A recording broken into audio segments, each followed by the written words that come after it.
Do you volunteer anywhere, maybe at your church or at your kid's school or somewhere else in your community? There are lots of opportunities. And so why do you choose to volunteer your time where you do? Well, on Discover the Word, as we drop back in on the miraculous life of the Old Testament prophet Elisha, we're going to find that he was motivated by some of the same things that motivate us in the things that we volunteer for, at least in our better moments. And so what does motivate you when you volunteer? Is it mission, or is it something maybe more selfish than that? What do you expect to get out of it? Well, it's time to get the group together around the table for another hour of studying the Bible together on Discover the Word.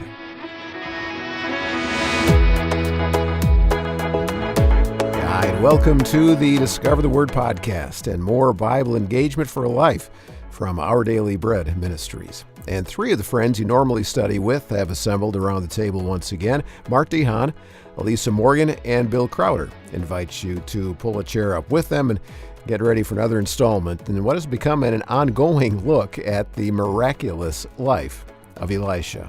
Now, this was a study they did about 10 years ago that Daniel Ryan Day and Rasul Berry and Vivian Mabuni were not part of. And so those three are getting an extended break as we go through this important section of the Old Testament. In 1st and 2nd Kings, we find the story of how God worked through a couple of prophets with similar names, Elijah and then his successor, Elisha. It was a period of history when these men did a lot of out-of-the-ordinary, miraculous things that displayed the power of God to both Israel and to the surrounding nations. And so this is the 5th episode in this series that is helping us discover over and over again how Elisha and his story fit in the overall big story that the Bible is telling. And we're going to pick up at the point where we left off at the end of our last episode, where God, through Elisha, had just healed a man named Naaman of an incurable disease. Now, Naaman was a military leader in the army of one of Israel's enemies, and that adds a strange twist to the story. And so let's listen as Mart leads Elisa and Bill and the rest of us into part 5 of this continuing look at the miraculous life of Elisha. Have either of you had experience with volunteerism? Sure. Either volunteering yourself or working with other volunteers? Yes, both. both. Yeah, Uh-huh. both. Yeah. Mm-hmm. Right. Well, at what way? MOPS, when I was there for 20 years, I mean, And MOPS is what? MOPS International Mothers of Preschoolers. Okay. It's an international nonprofit that serves moms with babies through kindergarten. And, there are like 4,000 groups around the world run by volunteers. Some 40,000 women volunteers. Amazing. Yeah, for me, it was from my years as a pastor because in small churches, you're dependent upon lay people who are interested, who care, who are concerned to come in and give their time. And then, of course, in larger churches, you have a mix of paid staff and volunteer staff that work together. And that becomes interesting, isn't it? What happens when you have volunteers mixing with paid staff in a workplace? Well, it can be confusing if you forget why you're there. As a matter of fact, at one season, we decided to call people volunteer staff and actually use the word staff with their title because we wanted to honor them even though they weren't getting paid. But it can become a little edgy, can't it? It can be. Exactly right, because if you don't come into it with the right attitude, you can either have resentment in one direction because they get paid and I don't, or in the other direction because I get paid and you don't. Right. What kind of organizations attract volunteers? Well, I think we call them not-for-profit or ministry, and that means that their bottom line is not making money, it's rather making a difference. And volunteers bring what specifically to that kind of an organization? Well, some level of belief or passion or commitment to whatever the mission is. If they didn't believe in the mission, they'd probably volunteer someplace else. Right, and that doesn't mean that the paid staff doesn't believe in the mission too, right? Right. But Sure. the volunteer does what? They're like a living illustration of what it means to give yourself to the mission, right? Right. Because they're not getting anything in they're not return getting except anything for in return. satisfaction. Right. So a volunteer, even among a paid workforce, is doing something. They're contributing a heart, if understood and if acted out in the right spirit. They're lifting up the mission. They're lifting up a cause and said, I want to be here for the cause, not for anything that I'm going to get for it. And it honors the mission in the process. It does. Well, the reason I wanted to talk about that is because we've been talking about the life of Elisha, the miraculous life of Elisha. Last time we started talking about the miraculous healing of a Syrian general by the name of Naaman. He came to Israel because he had heard rumors that there was a prophet in Israel by the name of Elisha. And the outcome of that was what? Well, he eventually was healed. Yeah, he went and dipped himself in the Jordan River 7 times, and his leprosy was cured, and he had clean skin. He did all of this at the instruction of Elisha. Okay. Now, let's just to pull back a little bit. What was happening in Israel, in the world at this time that Elisha was doing these miraculous things? Why was it happening? Well, if you'll track back, when God called Israel out of slavery to be a people of his own, a covenant people with him, part of the mission of the Jewish people was to be God's representative people among the nations, to show the nations that there is a God, a true and living God, the God of Abraham, Isaac, and Jacob. When they came into the land over a period of years, the people who were supposed to be representing God had drifted away from God. They had lost their mission, in a sense, and had started to embrace the gods of the nations that surrounded them instead of being true to the God of Israel. So the reason for the miracles then is that there is a one true God who wants to show himself to his people, call his own people back, and let the neighbors see it at the same time. And that's what happened. The neighbors, the Syrians, heard about a prophet in Israel by the name of Elisha. And the result was a general who was a Syrian, was healed of his leprosy. Let's pick it up at that point, because the general, after being healed, is pretty overwhelmed. And he wants to do something for Elisha. And this is kind of where this idea of volunteerism comes into the picture, okay? Let's pick it up in 2 Kings chapter 5, and let's start reading at verse 15, okay? And we'll end up with verse 19 today, but might stop in the middle. Elisa, will you start? Sure. Then Naaman and all his attendants went back to the man of God, and he stood before him and said, "Now I know that there is no God in all the world except in Israel.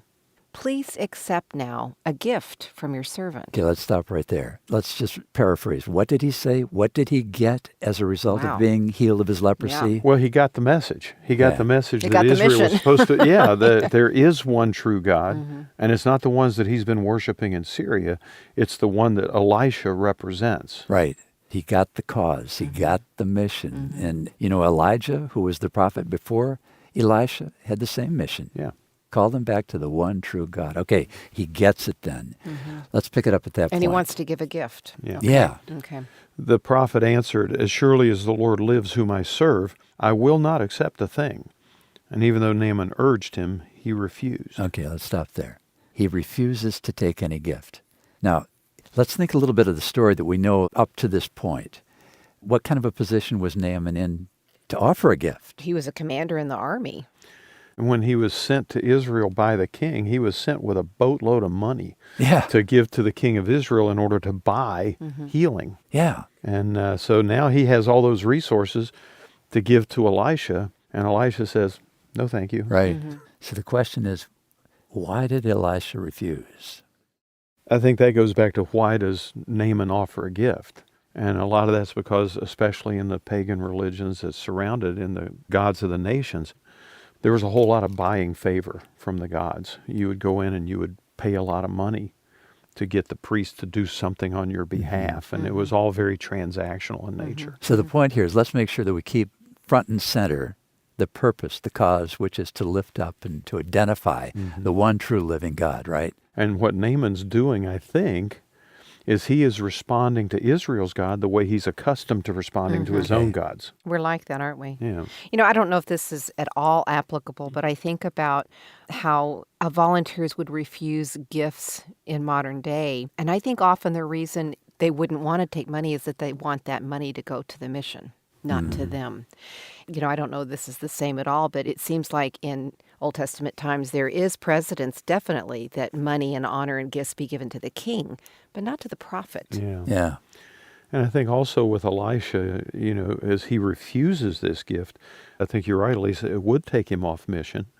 But I think also there's a sense in which if he accepts the gift, then he's taken the credit for the healing.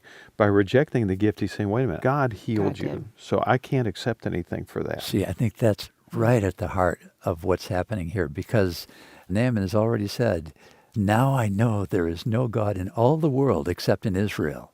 So please accept a gift from your servant. Let's pick it up in Elisha refuses in verse 16. Pick it up at least in 17, okay? If you will not, meaning receive this gift, said Naaman, please let me, your servant, be given as much earth as a pair of mules can carry, for your servant will never again make burnt offerings and sacrifices to any other god but the Lord.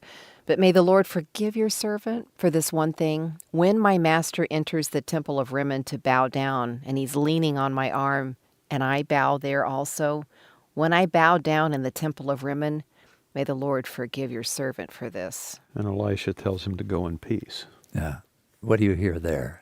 I hear that on the outside he'll be bowing down, on the inside he's not bowing down to Rimmon any longer. So what does he get? He gets who the one true God He is. gets who the one true God is. I think it's so fascinating that he asks forgiveness in advance. Really It is an interesting. interesting illustration of how to live in a culture that's contrary to your God, isn't it? Yeah.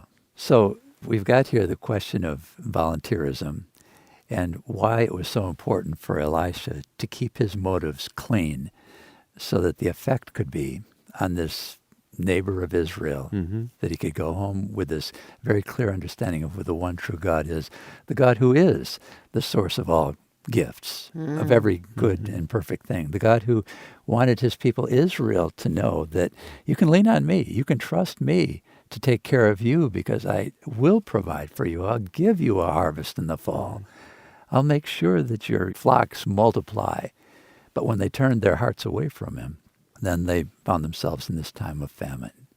All of this is a good reminder to ourselves of who the source of all good gifts is, and the fact that our own motives, our own giving and receiving is really important.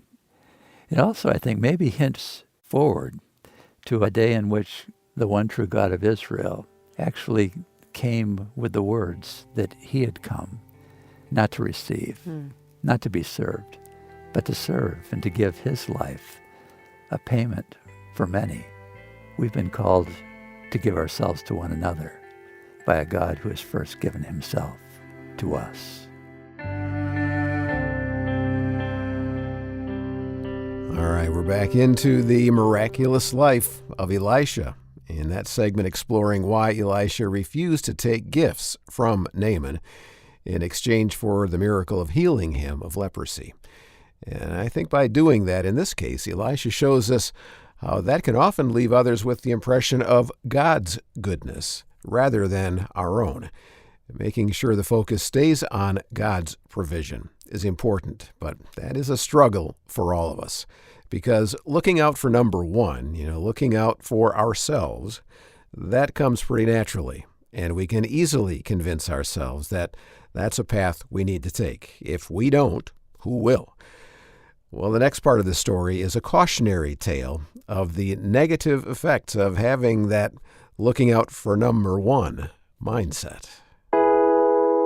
What's happening when a manager in an organization asks his staff to sign a conflict of interest statement?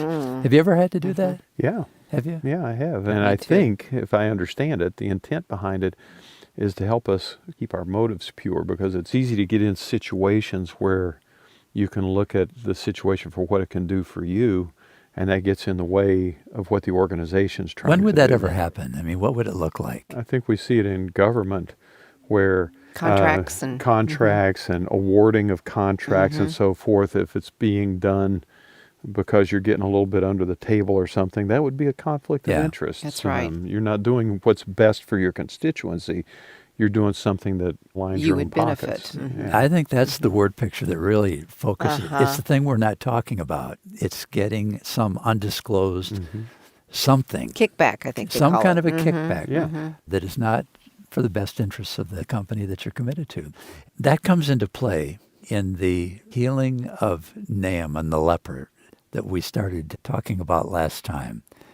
Talking about the miraculous life of Elisha and how he, at one point in his life, had an opportunity to heal a Syrian general from the neighboring country from his leprosy. And as we saw last time, this general was so overwhelmed that he wanted to give Elisha a gift. He had come prepared to give him a lot of money, a lot of silver for a healing.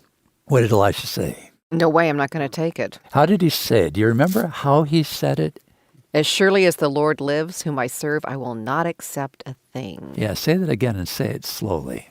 Okay, this is in 2 Kings 5, verse 16. As surely as the Lord lives, whom I serve, I will not accept a thing. And even though Naaman urged him, he refused. Very adamant. Mhm. Yeah. The whom I serve thing kind of jumps out, doesn't it? Yeah.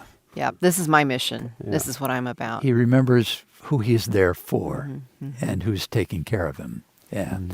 Okay, so what had happened was he had refused to accept a gift from Naaman, and then Naaman exchanged a few more words with him that really indicated that he got where his healing came from. I'm still so struck in our conversation from yesterday that Naaman was a commander in the army and he had leprosy. Yeah. I mean, he was still able to serve in that kind of capacity of leadership and be successful and be honored and et cetera.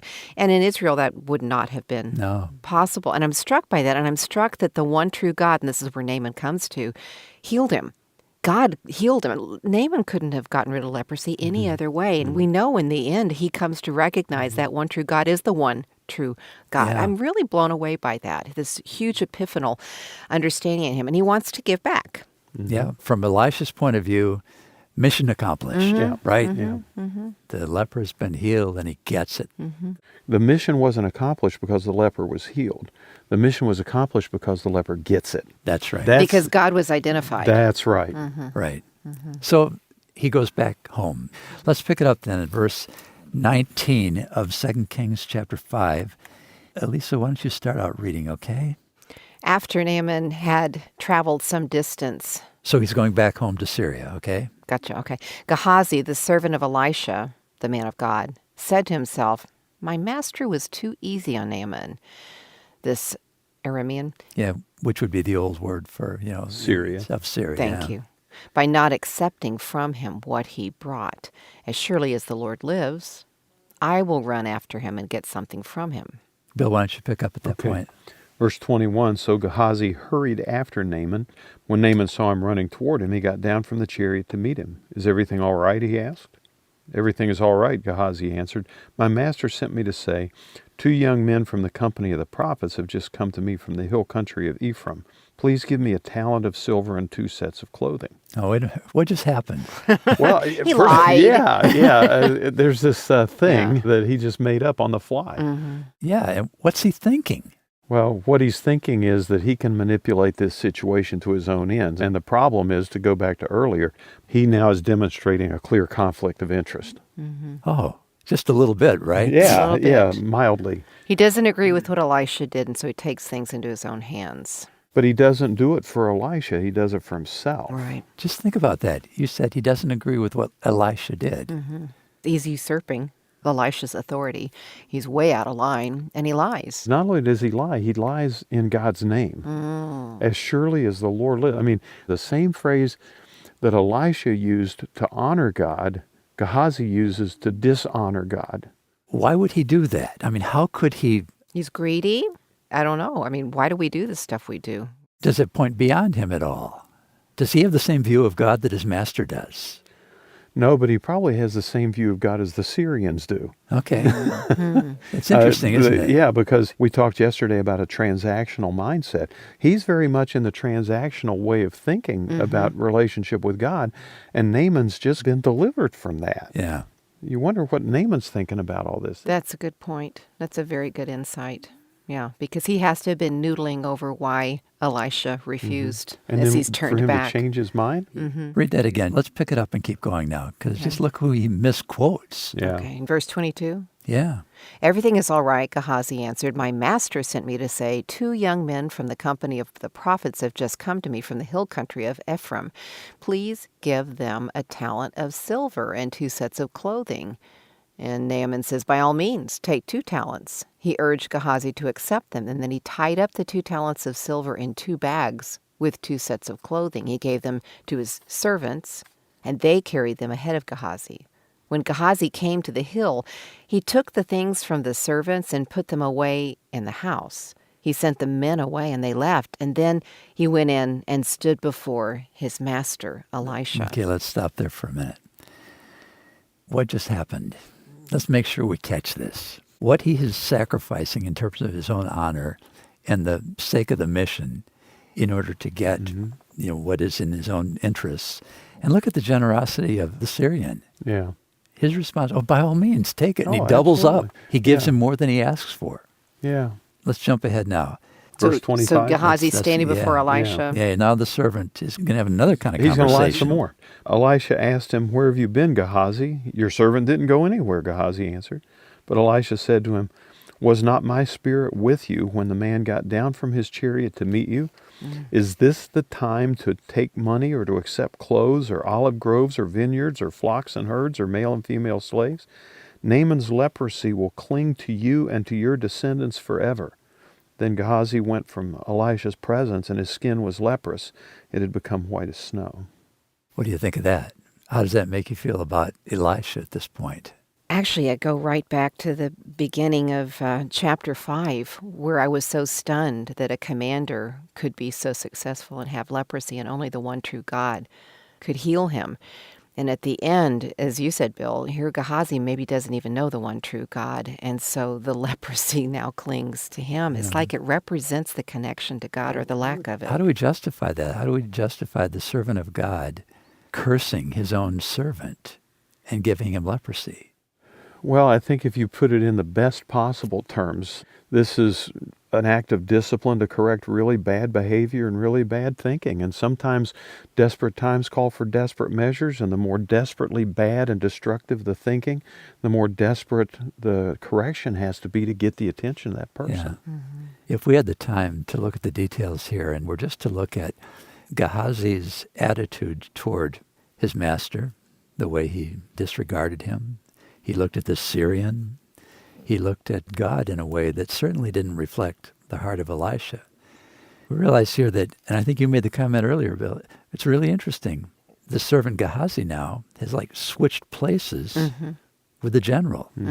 Now who's the idolater? Exactly. And it's not so much, I understand what you're saying about him cursing him, but it's also like the reality that Elisha isn't standing between him and God anymore. The reality of the correction, as you put it, a loving correction, which doesn't have very fun results, is no longer held back from Gehazi. That's right. So now Gehazi is experiencing a physical problem, which is going to give him a chance to be aware of his need of the one true God, which is exactly the thing that brought the general from Syria in the first place.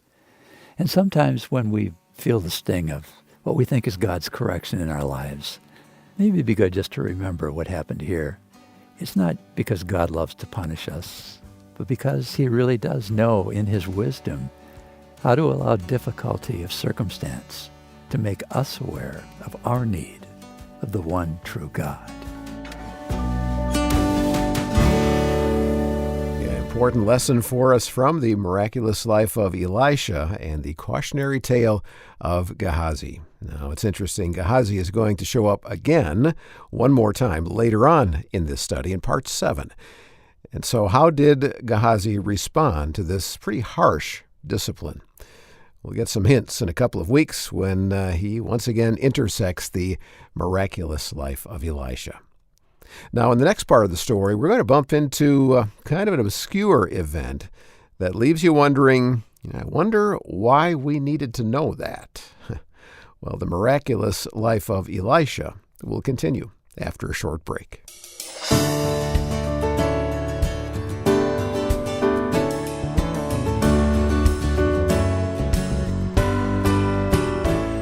Now, Discover the Word is part of Our Daily Bread Ministries, and back in 1956, we introduced what is now our well-known daily devotional called Our Daily Bread. And for almost 70 years, this little devotional booklet has been helping people connect with God and His Word in meaningful ways. 70 years of giving you a tool to help you engage with Scripture on a daily basis. Now, we've done some research that has indicated that 4 or more times each week of engaging with the Bible And it seems to be the threshold for significant spiritual growth and change. And so that's why the Our Daily Bread devotional is such a key part of our mission as a ministry. Today, our printed edition encourages over 60 million people worldwide to have a regular time with the Scriptures. You can request that the Our Daily Bread devotional be delivered to you digitally or in print, daily, monthly, or quarterly. And you can also request quantities so that you can share them with those in your church or in your family or with neighbors or with friends. Hope you'll sign up to receive Our Daily Bread by visiting our website at odbm.org. That's ODBM for Our Daily Bread Ministries, odbm.org. And click your preferred delivery method under the daily subscription options that you'll see in the top right corner. And I will also include a link in our show notes for this week that will take you to that sign-up page.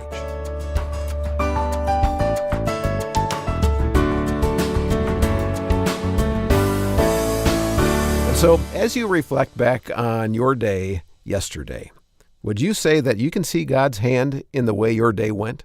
How involved is God, anyway, in the small things, at least they seem small, that day to day make up our lives? Well, as we continue our study of the miraculous life of the Old Testament prophet Elisha, the incident that we'll explore together next is miraculous. But at the same time, it's a rather small, everyday thing. And so again, I ask, how involved is God in the small things, at least they seem small, that make day-to-day a life? Well, these next few minutes will give you something to think about as we continue to explore the miraculous life of Elisha. You've heard people talk about deep Bible teaching, right? Right. Some people say that it's just what they're hearing is too superficial. They want some good, deep, they want meat. They want solid food, right? What do you think they're talking about? I think for some people they're talking about the difference between very, very practical, where people look at a text of Scripture and try to come up with 3 steps for fixing your finances or something. They look at that and they say, no, I don't want that stuff. What I want is you to take me into the Scriptures in a way that will help me to know God in a more substantial way. Okay. Do you think some people are just trying to find more than what can be found in the text? I think so sometimes. It's like, I think there are groups of us who get enamored with the little details and spin them into some interesting pattern that I'm not sure God ever really meant to be the main point. And some people call that deep Bible teaching. Okay. Let's give it a try, okay? Oh, Some what? deep Bible Let's teaching? get deep. We've got a great opportunity in the next episode of The Miraculous Life of Elisha. So turn with me, if you will, Okay. to I need my waders. 2 Yeah. Kings chapter We're 6. going deep. And we're just going to read just a few verses because it's a short little section, verses 1 through 7. Bill, why don't you start reading, okay? Okay. One day, the group of prophets came to Elisha and told him, "As you can see, this place where we meet with you is too small. Let's go down to the Jordan River where there are plenty of logs. There we can build a new place for us to meet." "All right," he said. "Go ahead." Please come with us, someone suggested. I will, he said. And so he went with them, and when they arrived at the Jordan, they began cutting down trees. But as one of them was cutting a tree, his axe head fell into the river. "Oh, sir," he cried, "it was a borrowed axe." "Where did it fall?" the man of God asked. When he showed him the place, Elisha cut a stick and threw it into the water at that spot. Then the axe head floated to the surface. "Grab it," Elisha said. And the man reached out and grabbed it. The end. Let's go to And the commercial. deep End. spiritual meaning. Yeah, what's the Hebrew word for The axe head? text provides no commentary, no explanation. Which in itself says something by saying nothing. What does it say? There you go. Sometimes when the Bible doesn't give us a commentary on something, maybe it's because we're being warned to not make more of something than it is. This goes into, when we're preaching expositorily through the Bible, and you're going to hit every single passage, there are some weeks when it's challenging to understand why certain passages are even in the Bible. Yeah. Let's summarize again what we just read. Just what did we read? There's this group of prophets, and they want to be in a broader place to gather because they're feeling space pinched. Yeah. So they want to go down to the river where there's a lot of logs. What The river? Jordan River. Jordan River, okay. They're going to make some kind of a lodging or some kind of a shelter Yeah. so that they can meet with Greater with the space. prophet. Right, and what Yeah. happens while they're doing that? Somebody's hacking away and the axe head flies off his axe and goes into the Jordan River. But it's interesting, too. They really want Elisha to go with them, and he does. So he's there when the axe head flies off. Yeah. So he throws this stick in the very spot, and boom, the axe head Why appears. is it so important to the person who lost the axe? Because he borrowed it. He Yeah, borrowed it's it. somebody else's axe. Do you think he threw a long, sharp stick into the water and went through the hole of the axe head and then pulled it back out? Oh, that's a good one. That's been suggested. Oh, my goodness. Oh, it is. Well, That's that one of the- doesn't seem to be what the text says. Why I mean, not? because it says the axe head floated to the surface, not that he pulled it to the surface. But the idea is it's a miracle, right? yeah. So down through history, going way back to the church fathers, there have been those who have looked at the details of this little story. And the question is, what did the axe head represent? And why did Elisha throw a branch into the water? What does the branch represent? And I don't want to make too much light of this because they've come up with fairly serious symbolic explanations. Okay. And the question is, well, do we know that they're right? And the answer probably would be no, we don't know exactly Why? what's happening here. We know what the text says happened and what the event was and what Elisha did.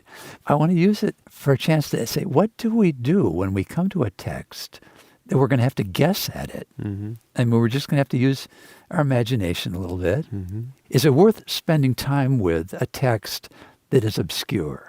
I think it's always worth our time to spend that time with the text of Scripture. But I think we have to be wise in the attitude we bring into it. Because to your point, Mart, I think there are times, even in our day-to-day, where you might get two extreme views of this. One would be like you were talking about with the church fathers, where you try to make it walk on all fours right. and make it teach something that perhaps it was Right. never intended to teach. And the other extreme would be to just make this a throwaway text and say, well, this doesn't have any Yeah. purpose at all. And I think the truth is probably in the middle. Right. What's worst case? When you come to a text and you don't know what it means, what's worst case? Well, we make it mean something God never intended, and then we apply it to people and burden them Yeah. with Okay. a false expectation. That's not fair, and Okay. that's not God's character. Another worst case might be just shoving it aside and say, I don't even want to think about Yeah. it. True. Because is it possible that one of the reasons there's obscurity in Scripture in so many places is that it's placed there as it is to say, think about this. Mm-hmm. Now, as we begin to think about it, what's the danger of thinking? Well, we don't have a lot to think with. Yeah. We don't have a lot of data to draw from. And Elisa, I think you've alluded to it. One of the dangers is we just try to make up our own conclusions and assume that they're right. Right. That would be a danger. What's best case? Best case is we come at it and say, within the story of the Bible, we have a lot of little stories that maybe somehow point us to the big story of how God deals with people and how he comes to us. So how does this little story maybe in some way inform that big story without making it walk on all fours? Okay, good. As we do that, is it possible to say, starting with what I don't understand, and as I reflect on it, what kinds of things does it point me to that I can say, I know this for sure? In other words, what is Okay. the process of reflecting on something that's obscure? How could it possibly lead us to the most important things in our life? Things that we're absolutely convinced are true, then begin to reflect on because of, we've got an occasion here of some kind of mystery. So in a sense, instead of getting hung up on the little thing, let the little thing direct Right. us to a Remind bigger you. thing. Right. Yeah. We can say, I don't know that this is exactly what the text means, but as I think about this text, it reminds me of something that I know for sure. What do we know for sure about this event? Well, the big picture is that the group of prophets wants to spend time with Elisha, and they're willing to do some pretty heavy lifting in order to make that more feasible. Literally. Let's go even bigger. Okay. What's the river? The Jordan River. What does it represent? It represents God's faithfulness. What do we know and- for sure that it represents? Well, literally, it represents the water supply for all of Okay, Israel. and in terms of that water supply, what do we know for sure that it meant to the history of Israel? They crossed over it many times. To do what? To come into the land of promise, the place where they were going to live with and meet with and represent their God. Their one true God, right? Yeah. The living God who had been providing for them up to that point. And he instructed them to set stones into it Yeah. and remember his faithfulness and his provision over and over. What do we absolutely know for sure was happening in Israel at this time? The people had wandered away from the one true God. Right. What God do we know that these prophets were worshiping? Baal. Baal. What do we know for sure about the God who was providing for them even at the same time that he was bringing a famine upon the land? That he could care for his people who were trusting him even at a time when he was bringing judgment on the people for those who were departing from him. So the same God who, on the one hand, is bringing judgment is also, at the other hand, still able to provide help and blessing. And that's not just a guess, is it? Yeah. Then we put the story within the flow of the whole of Scripture, and I think you were alluding to that before, Lisa. Where is this going? Where does it end up? With what kind of a God? The good God. The one true God who reveals himself in the person of Jesus. And what does Jesus say about the little things in life? The little things. Yeah, even a sparrow falls to the ground. The number God of hairs notices. on our heads. Yeah.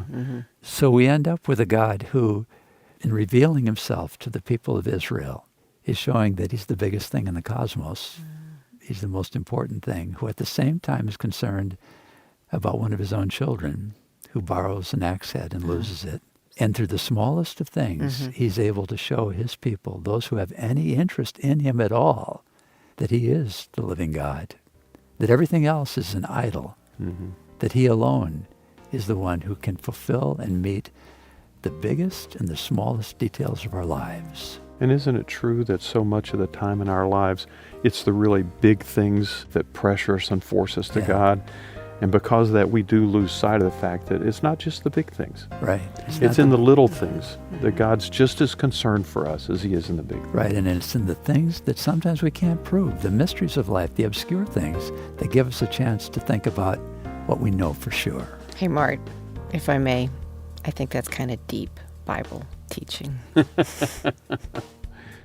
The miraculous life of Elisha and the time when a borrowed axe head floated up to the surface when it dropped into the river. And I guess what we do know for sure is that, just as the team said, God doesn't miss anything, even something so small as a sparrow's flight or the number of hairs on your head. And of course, he has a particular interest in lost people getting found. So, does it ever creep you out when you think about how much, say, Google knows about you? From all the internet searches you've done, all the goods you've bought online, all the emails you've sent, all the profiles you've filled out. Yeah, others know way more about you than you think they do. Information about your life is more accessible than you think it is. But long before Google, we're going to find an incident in the miraculous life of Elisha where things that someone thought were secret were mysteriously known by Elisha. And like we may feel about Google, it kind of creeped this person out, and it kind of made him mad. Have you ever had the experience where you're talking to someone, it's clear they have information about you, and it may be family information or personal information, but you say, where did they hear that? Yeah, that's a little unsettling, isn't it? Yeah, I had a situation where a church in the area, their pastor had left, and they were looking for somebody to help them through the transition. And I don't know anybody in that church. And they called and said, listen, we know this and this and this and this and this. And they said, do you have any questions? I said, well, my first question is, where did you find out this stuff? Yeah. I mean, that was exactly what I said. How did you find out all this stuff? I don't know you. Now, in your situation, it probably was fairly positive. It turned out well, right? We think so. Okay, but what would happen if all of a sudden you feel like this is damaging information? This is stuff that, let's say it reflects on a family member. We want to be protective of the family member, and all of a sudden somebody else has got information. Say someone's been diagnosed with a disease and be you're that. trying to prepare your family for it, and a neighbor who you shared with and asked to pray blurts it out. Yeah, that could be quite It's difficult. unsettling. Yeah, puts you off balance. The reason I raise that is because we've come now in the story, the miraculous life of Elisha, to an event that introduces us to that kind of a situation where the question, where did you get that? How in the world would you know? Who knows that? Let's take a look, all right? Okay. We'll go to 2 Kings chapter 6. Our last conversation was Almost sounds silly, doesn't it? It was the miracle of the floating axe head, okay?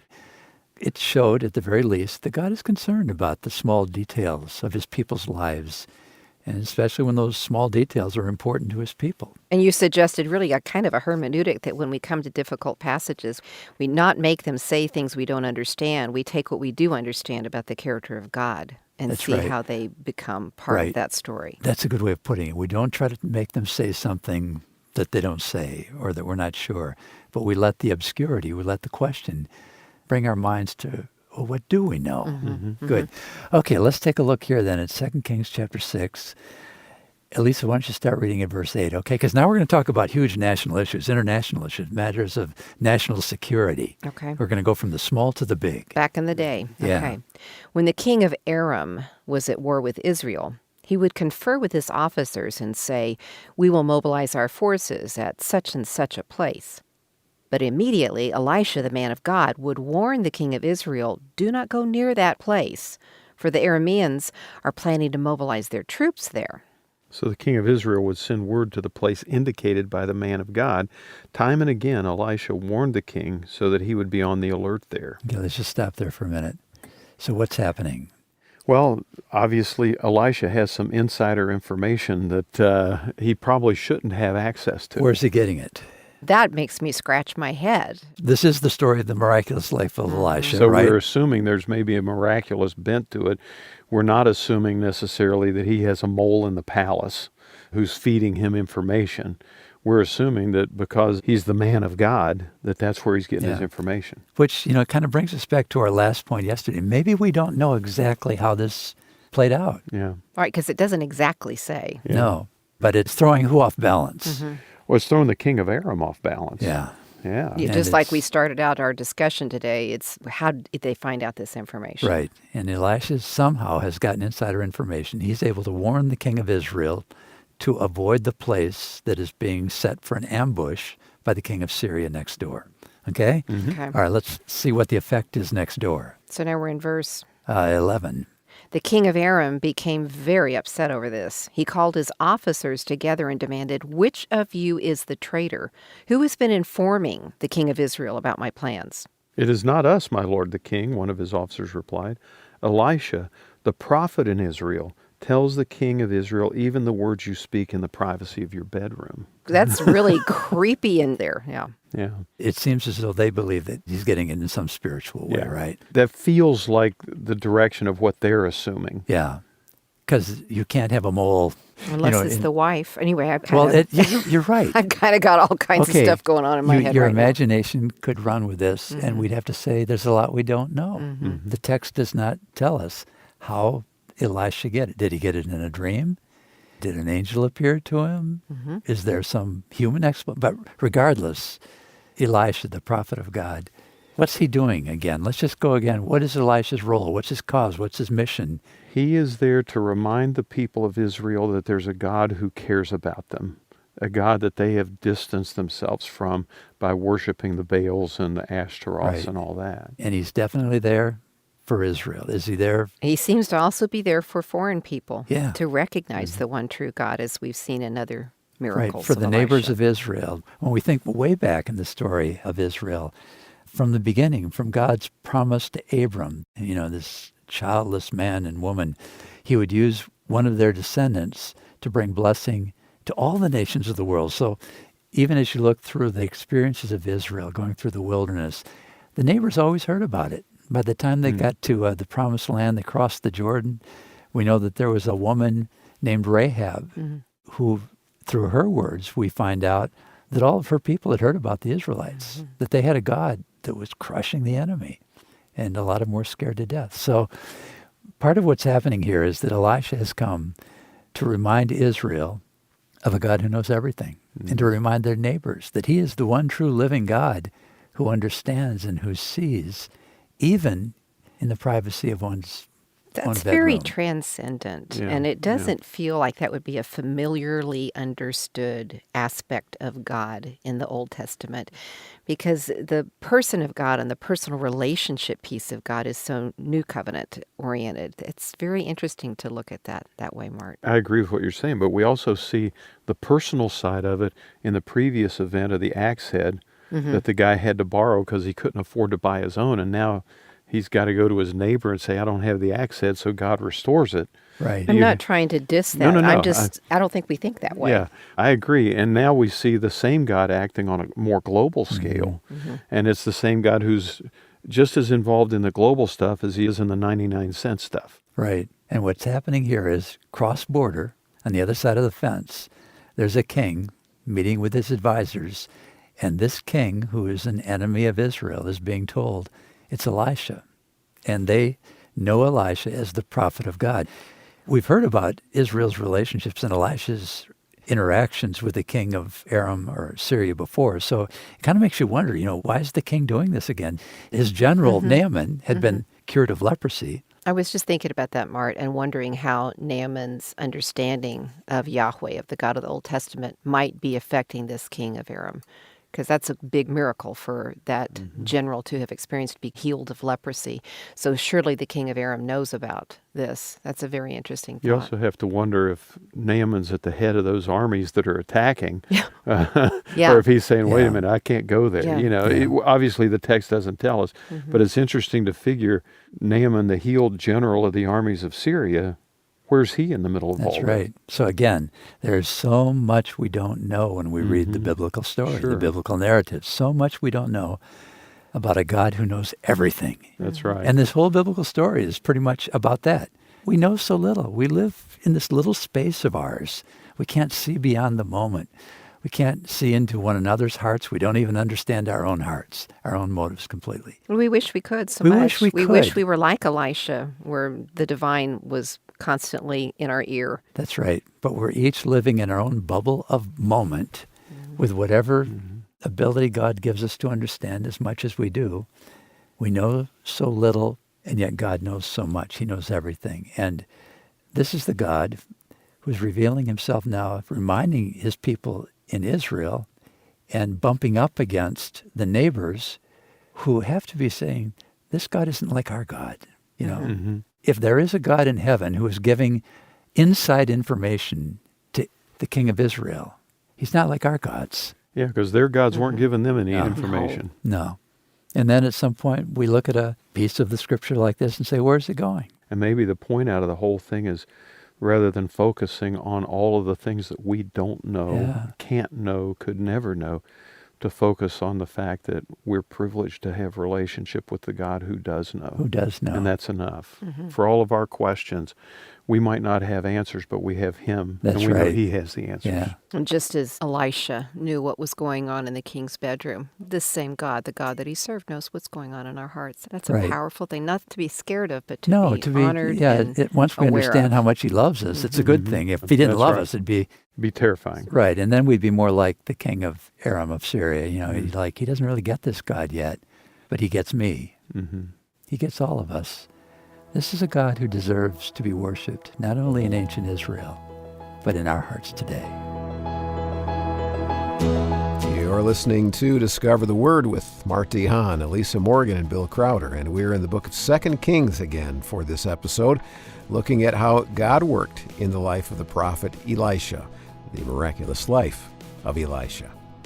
Well, one more segment left in part 5 of this study, and for this part, we're going to turn to 2 Kings chapter 6 for another of those amazing incidents in the miraculous life of Elisha, one that can help us as we think about passing our faith along to the next generation.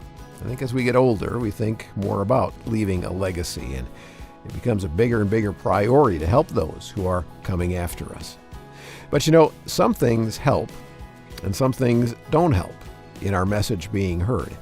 And so we're going to call this last segment of this episode, Passing the Faith Along. I think all of us have been around long enough and had enough responsibility either in family relationships or in work relationships to believe that we have a sense of responsibility to those who follow us. A legacy kind of? Is that Well, what you're not talking so about? much a legacy. That would be part of it, I guess. That would be the long view, but the short view is these are people who depend on me. These are people who count on me. These are people that I have to take account of in my thinking when I'm making my choices. We do that. And then the question is, what can we give them that will help them as they move forward in their journey as we have in ours? I guess I'm thinking of younger people. Sure. People who are going to be responsible for carrying on the work or living life after we're out of the picture. I actually spent probably 5 to 10 years in my role at MOPS International, Mothers of Preschoolers, as the CEO there, honestly thinking about that, Mart. Was there an infrastructure in place? Were there board policies in place? Was the mission statement clear enough so that the next iteration of leadership would stay on track? I knew I wouldn't get to pick the vision for the future, but more that the past would be preserved and the original intention would be honored. Right. I think of it from my years in pastoral work, and in one of the churches that I pastored, we had a commitment to mentoring, where during the summer we would have 4 or 5 kids, young men, young women from Bible colleges and universities who were preparing for ministry, and they would come and work on our staff for the summer to get some experience, to learn some things. And with our staff mentoring them, we were trying to say, we want you to be better prepared than we were when we stepped into this thing. And as we do that, as we think in terms of what kind of information needs to be passed along, there's also, though, a dimension of experience that you can't give someone else. It's so true. Yeah. You know, and it's like they're going to have to learn it themselves. And some of what, if we have any measure of stability in our own lives now, that is the result of having had experiences with our God, then the question is, how do we help them? And I guess one of the big things, we have to make sure that we're not assuming that they get it. Yeah. It's funny as I'm older now, but as I chat with people about raising their kids, I've learned that I have tried to protect my children from the very things that God used to bring me to himself. I think that's maybe what you're getting at, is that real life experience. I mean, we can leave a legacy and policies and infrastructure, but people who are coming up next need to live life to discover who God is. And they need to hear some of the story, which then when they bump into something similar, will allow them to maybe interpret their experience in a way that's, okay. All right, that's what Elisa was talking about. That's what Bill meant. And the reason I wanted to talk about that is because as we discuss together and take a look at the life of Elisha, he had a relationship with young assistants. And some of that's going to come out in our story today. Now, real quickly, where are we in the life of Elisha right now? What just happened in our last conversation? We're in Miracle 25 or something. Maybe something like that, right. Well, what just happened was Elisha appears to have been receiving insider information from God about the political and military planning of the king of Aram, and he's been warning the king of Israel of the national threat that's coming from Aram, or Syria, as we would call it. And finally, the king of Syria was going nuts. He said, who among you? He was talking to his assistants, his advisors. He thinks he has a mole or something. Yeah, who's the mole? Who's sharing with the king of Israel our strategies, our military plans? And finally somebody says, no, it's not us. It's that Elisha. It's the prophet of God of Israel. He knows everything. And he told the king, he says, he even knows what you're saying in the privacy of your bedroom. Yeah. Well, the king of Aram is a little bit upset. So let's pick it up at verse 11, okay? Elisa, would you read that? This enraged the king of Aram. He summoned his officers and demanded of them, will you not tell me which of us is on the side of the king of Israel? Verse 12, none of us, my lord the king, said one of his officers. But Elisha the prophet who is in Israel tells the king of Israel the very words you speak in your bedroom. In verse 13 of 2 Kings 6, go and find out where he is, the king commanded, so I can send troops to seize him. And the report came back, Elisha is at Dothan. So one night the king of Aram sent a great army with many chariots and horses to surround the city. When the servant of the man of God got up and went out early the next morning, an army with horses and chariots had surrounded the city. Oh, my lord, what shall we do? The servant asked. Okay, let's stop there for a minute. This is kind of amazing, isn't it? Yeah. The army's coming after Elisha. And again, you say, what is the king of Syria thinking? I mean, if the living God really is with Elisha, does he think he's going to take him with, a few hundred troops? Maybe he does. Yeah. He does. Maybe he does. I guess he does. Yeah, I think he doesn't understand. He doesn't. His gods are idols. Yeah, he might assume, well, maybe his God can handle a case of leprosy, Right. but he can't handle us. I think he thinks he's got him, the element of surprise on his side. Yeah. Well, it's like Nebuchadnezzar, with Shadrach, Meshach, and Abednego. I'm going to throw you into this fiery furnace, and what God is there that can deliver you out of my hands? Right. It's that kind of thing. Right. The other thing that shows up here is that Elisha has an assistant, but he's described as a young man. And the question is, what do we know about Elisha's former assistant? He was not a very good guy. He was not a good guy. No, but the last time we saw him, he was stricken with leprosy. Right. And there's nothing in the text that tells us that he's been healed of his leprosy. So it appears that he has another young assistant here. Who's taken his place. Yeah, and I think that is going to become a part of the story. An inexperienced And sort. inexperienced. Okay. Yeah. Let's read again the verse before. Verse 15. When the servant of the man of God got up and went out early the next morning, an army with horses and chariots had surrounded the city. "Oh, my Lord, what shall we do?" the servant asked. Don't be afraid, Elisha told him, for there are more on our side than on theirs. Then Elisha prayed, "O Lord, open his eyes and let him see." And the Lord opened the young man's eyes, and when he looked up, he saw that the hillside around Elisha was filled with the horses and chariots of fire. It's interesting, huh? Powerful. Yeah, the last time we saw a chariot of fire, it was Elijah going up into heaven, right? That's right. It makes me just mindful of all we cannot see because of our finiteness. Remember those books by Frank Peretti, Piercing the Darkness, etc.? And in it, he imagined what the spiritual world might be like that we can't see, and yet it goes on around us all the time. This reminds me of that. We can't see it unless God opens our eyes to it. At the point that Elijah was caught up in this whirlwind and these horses of fire, Elisha cried out, and he felt pretty insecure at that point. But from reading his story and the way it unfolds, we know now that time after time, God revealed to Elisha his power, his ability to multiply food, his ability to raise from the dead, his ability to resist an enemy, a national enemy. But the young man has come along and hasn't had the experiences even of the former assistant of Elisha. Yeah. We wonder if Elisha now has eyes to see without praying, "God, open my eyes." Yeah. He can see the chariots. He can see the armies. And the young man can't yet. We've seen that happen, I think, as Elisha has moved through experience after experience. How has he acted? Well, More and more confident, more and more calm. And there's a sense, I think, in which what Elisha is trying to do for this new servant is what God's been doing for him all along. Yeah. And that's bringing him along step by step by step by step and just kind of stretching his trust in the God that he cannot see. So it's like, Lord, open his eyes, let him see. And all of a sudden, he sees that those who are with them are far greater than the enemy.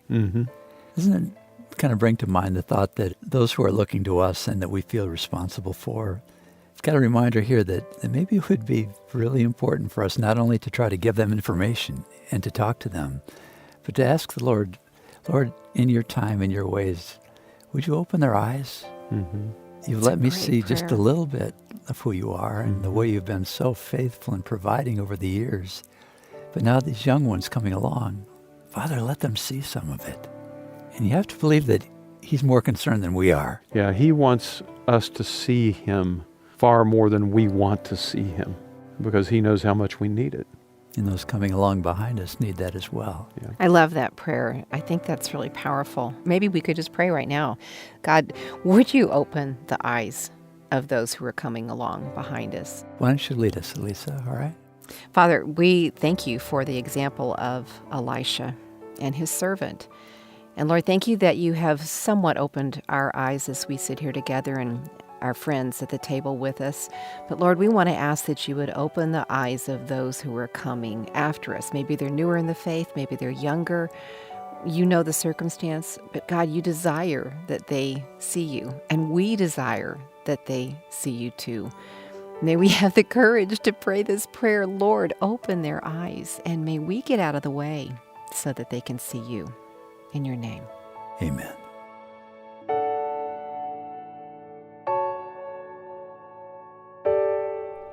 Yeah, amen. That's what we all want. But we can't do it for them, can we, as much as we try to control that? And so this is just another area where we have to trust in God.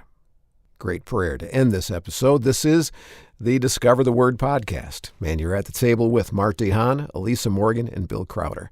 2 more episodes left to go in the miraculous life of Elisha. That's our study right now, based in 2 Kings, as we follow all the twists and turns and mysterious ways God made himself known during the lifetime of this important prophet. Discover the Word is a group Bible study from Our Daily Bread Ministries in Grand Rapids, Michigan, in which we invite you to walk with us through topics and passages that inform the way we read the Scriptures, challenge us as we live our lives as followers of Christ, and always point us to discover Jesus in the pages of the Bible. Now, Discover the Word is, of course, part of Our Daily Bread Ministries. And did you know that our global Bible engagement ministry has more than 30 offices around the world, distributing content in 58 languages and more than 150 different countries? And as a donor-funded nonprofit ministry, it is the generous support of listeners like you that makes it possible for us to share the life-changing story and wisdom of the Bible in a variety of ways. If you'd like to partner with us financially, you can do that by going to discovertheword.org. Click the Donate button that's on the top of the page at discovertheword.org. Thanks. And thanks for listening. Discover the Word is provided by Our Daily Bread